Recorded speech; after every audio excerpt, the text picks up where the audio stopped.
Seorang pria Rusia merekam suasana tempat istirahat para warga yang dimobilisasi di Tatarstan.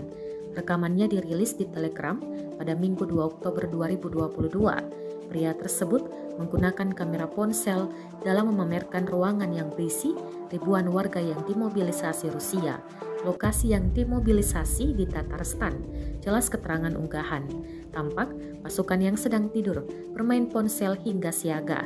Sebelumnya diketahui, pada 21 September, Presiden Rusia Vladimir Putin memutuskan menerapkan mobilisasi parsial. Dalam mobilisasi tersebut, pria yang sesuai dengan kriteria bakal dipanggil untuk wajib militer.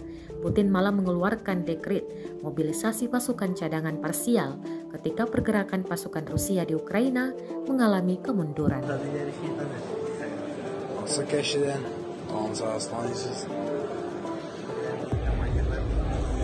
Şunda yatağımızı ineriz hazır. Huyumuzdan kayacı verirler.